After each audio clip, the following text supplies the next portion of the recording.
आज हम उपस्थित हैं सतराम पंथ सुलंगबड़ आश्रम पर और अध्यात्म की अगली कड़ी में जानेंगे कि संत कौन है, सच्चा गुरु कौन है और संत का हम पहचान कैसे करें। कैसे कहा भी गया है कि बिनु हरि कृपा न मिलहि संता अब मुझे भरोसा हनुमंता, गोस्वामी जी ने लिखा है। तो वास्तव में संत कैसे हैं, कौन है, उनका पहचान कैसे करें। हमारे साथ हैं सतराम पंथ के सेवक श्री राजेश दास जी। उनसे हम जानने का प्रयास करेंगे कि इस पर मार्गदर्शन करें, अपना विचार प्रस्तुत करें कि संत क्या हैं और संत का पहचान हम कैसे करें। बताने की कृपा करें श्री राजेश दास जी। राम राम राम राम।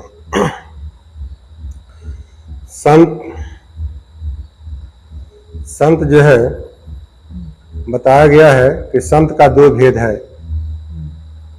एक श्वेत संत होते हैं और एक लाल संत होते हैं, जिनको सुजान संत कहा गया है।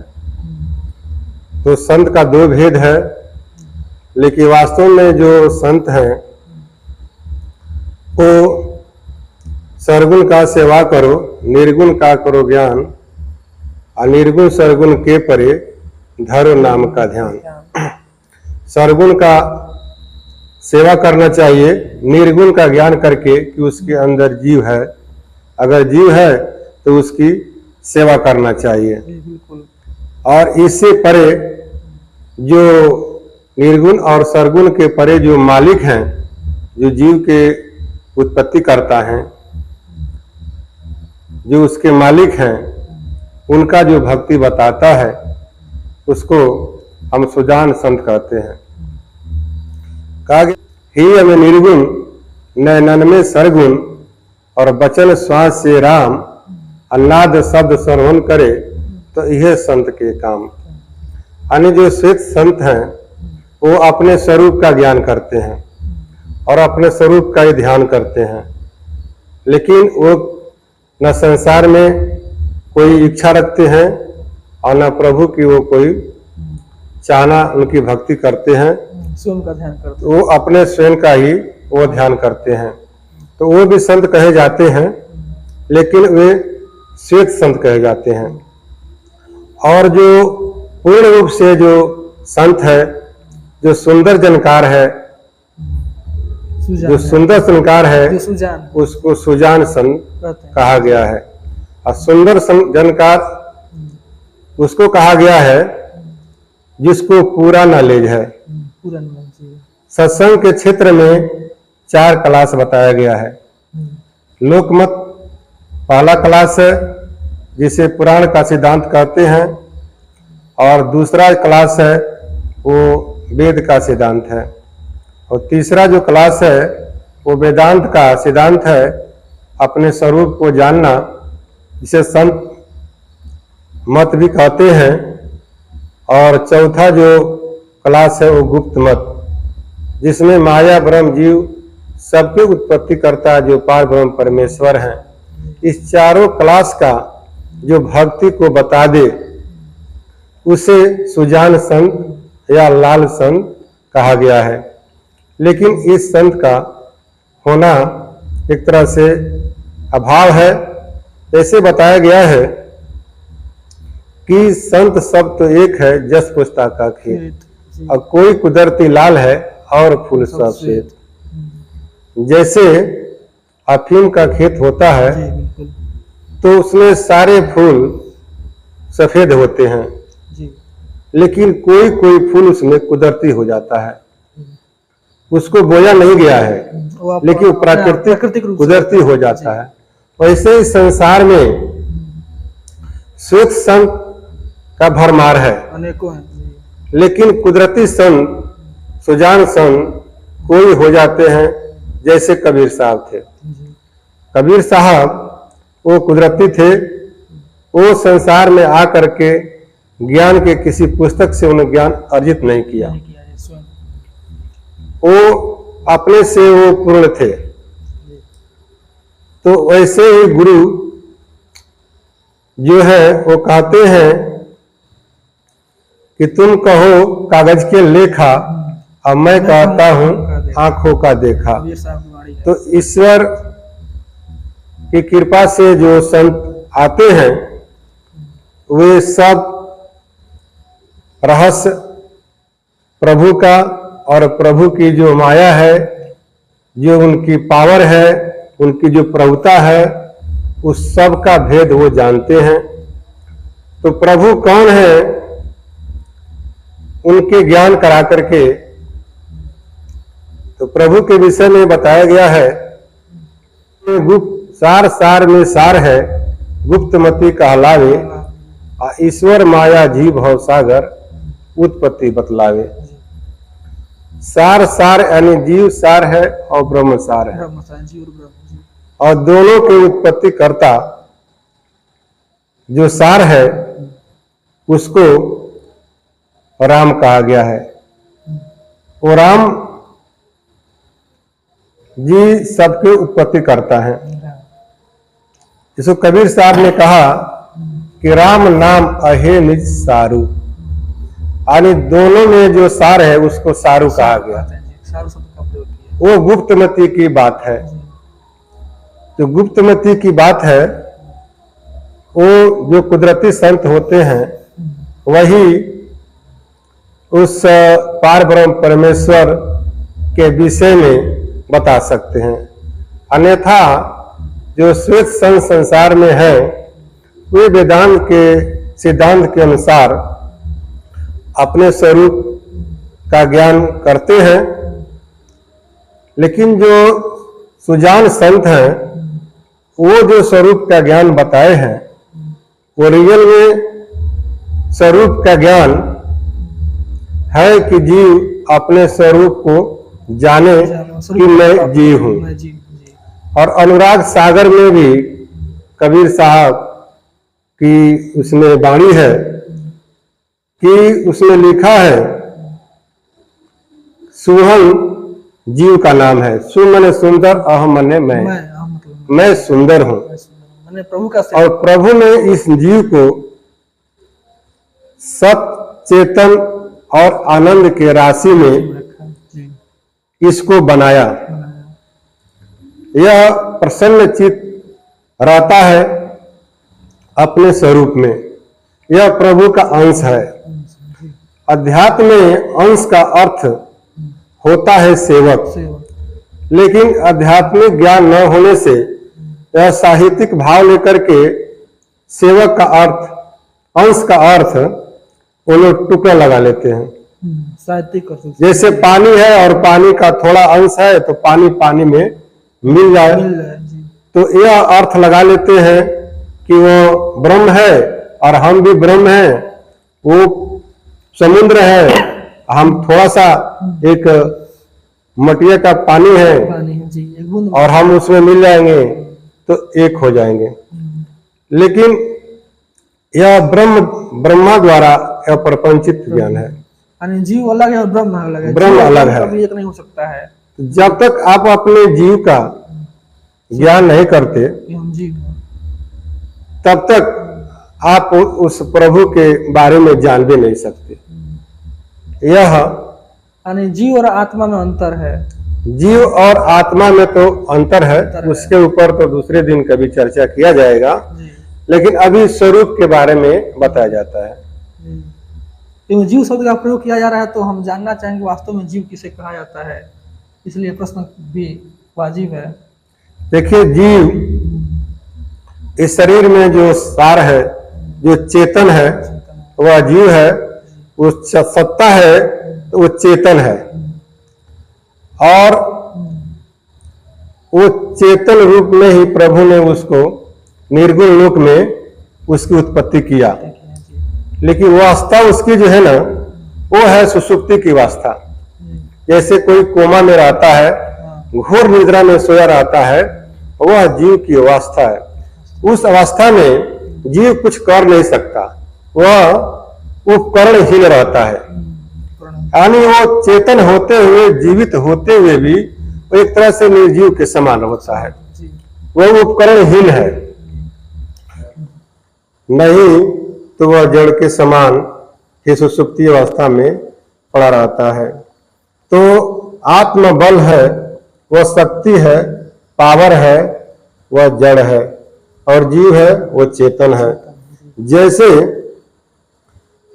किसी के पास मशीन गन है तो मशीन गन में पावर है दुश्मन को मारने के लिए, लेकिन जब तक उसको कोई जवान चेतन जब तक उसको ऑपरेट नहीं करेगा तब तक उसका पावर कोई काम नहीं करेगा। तो जब यह जीव है, आत्मा शक्ति जब इसको मिलता है तब यह जीव पावरफुल होता है, तब यह इसके पास पावर आता है और ये पावरफुल होता है, तब ये संसार में कुछ करने वाला होता है और उसी के बल से ये करता है। तो जीव की जो शक्ति है वह आत्मबल है और इसी के विषय में रामचंद्र जी अयोध्या वासियों को उपदेश देते हुए उन्होंने कहा कि जो न तरे भव सागर ही नर समाज अस्पाय अतेकृत निंदक मंदमती आत्महनन गत जाए। कहे कि जो मनुष्य शरीर पाया है और मनुष्य का समाज पा करके जो भवसागर को नहीं पार करता है वह अपने आत्म शक्ति का हनन करता है, उसका नाश करता है। तो वो बताते हैं कि जो जीव की शक्ति है वह आत्मा है और आत्मा शक्ति जो उसको मिला है वह विशेष करके यह मनुष्य शरीर में उसको यूज करके हमको भवसागर के पार होना है। उस शक्ति को हमको कहाँ यूज करना है और कहाँ यूज कर रहे हैं, अभी हमारी वो सूरत शक्ति कहाँ पर है, सूरत को ही आत्मा कहते हैं। तो हमारी सूरत या शक्ति है वो अभी कहाँ है, इसका ज्ञान हम मनुष्य शरीर में ही कर सकते हैं। ये तो संत ही करा सकते हैं, जो सच्चे संत होंगे, सतगुरु होंगे। जैसे कबीर साहब ने सूरत के बारे में सूरत शब्द का प्रयोग किया और बताया, और अपने दोहों और वाक्यों में सूरत शब्द का प्रयोग किया। जैसे कबीर साहब ने भी कहा कि सूरत लगी संसार में तासु पर गए दूर, सूरत की बात स्थिर रहो आठों पर हुजूर। ये साहब कबीर की वाणी है। तो जब यह जीव निर्गुण लोक में था उस समय पारब्रह्म परमेश्वर ने इस जीव को सूरत दिया और वो सूरत जब दिया तो उस सूरत का यह उपयोग जो मालिक के नाम में किया वह मालिक के पास चला गया, और जो सूरत का उपयोग इस संसार में किया तो ये संसार में चला आया। उसी को सतगुरु साहब कहते हैं कि जाकी सूरत लगी है जहां आ कहे कबीर सो पहुंचे तहवा। तो सूरत पड़ी संसार में तासो हो गया दूर, आ सूरत बांध सु अस्थिर रहो आठों पर हजूर। तो सारा खेल सूरत का है, सूरत का ज्ञान है वही आत्मा का ज्ञान है। जो सूरत प्रभु में से मिला है वो सूरत है, उसको अपने अंदर जब हम यूज करते हैं तो उसको आत्मा कहते हैं, और उसी शक्ति को जब हम इस संसार में यूज करते हैं तो उसको मन कहते हैं, और उसी शक्ति को जब हम पार ब्रह्म परमेश्वर सतराम जी में जब यूज करेंगे तो वही निरत हो जाएगा। सतगुरु कबीर साहब कहे हैं कि सूरत निरत से खेलिए रहिए सूरत लवलीन, कहे कबीर ते सूरत से निश्चय पुरस्सीन।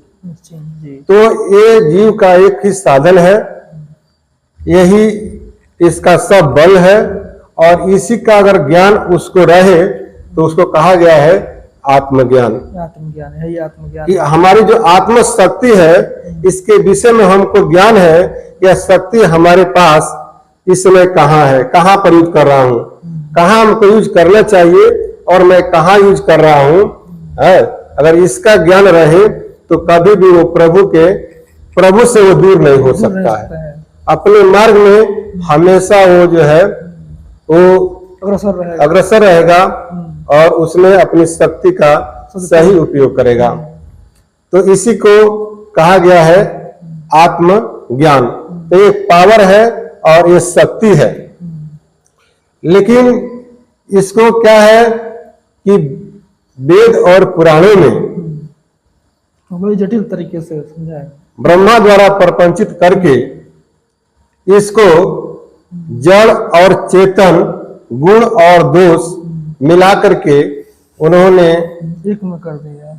इस वेद पुराण की शास्त्रों की वो रचना कर दिए हैं। जैसे कहा गया है कि मिलाना दूध में पानी कठिन था कुछ नहीं इसमें है, मगर दूध से पानी निकालना बात मुश्किल है। जी बिल्कुल। दूध में अगर पानी मिला दिया जाए तो एक हंस रूपी संत को छोड़ करके दूसरा कोई उसमें से अलग नहीं कर सकता। उसी प्रकार जीव और आत्मा का ज्ञान है। जीव आत्मा एक चेतन है और एक जड़ है, और दोनों को एक में मिला दिया गया है। अब इसको अलग करना यह सुजान संत ही कर सकते हैं, श्रेष्ठ संत इसको अलग नहीं कर सकते हैं। उस जो आत्मा है और जो जीव है ये दोनों साथ में ही हैं। इसलिए जीव जो है अपने स्वरूप को देख नहीं सकता जब तक कोई दूसरा इसका ज्ञान न करा दे। इसी वजह है कि यह जीव अपने आप को जान नहीं पाता। अपने आप को जानने के लिए वो सतगुरु की आवश्यकता है या सुजान संत की आवश्यकता है। और जो सुजान संत हैं उनकी पहचान वो राम नाम का स्मरण भजन करते हैं। कहा गया कि ही में निर्गुण न मन में सरगुण और बचन श्वास से राम अन्नाद शब्द श्रवण करे तो यह संत के काम। तो जो राम नाम को इस विधि के अनुसार से जो स्मरण भजन करता है वही सुजान संत है, और संत पूर्ण संत की यही पहचान है। लेकिन जो राम नाम सुन करके अगर भड़क जाता है और अपने को सतगुरु की दावा करता है वह न सतगुरु है न पूर्ण वो संत है। तो कहा गया है कि वेद पढ़े पर भेद न पावे आ कह कबीर का को समझावे। वेद तो पढ़ते हैं लेकिन उसको समझते नहीं हैं।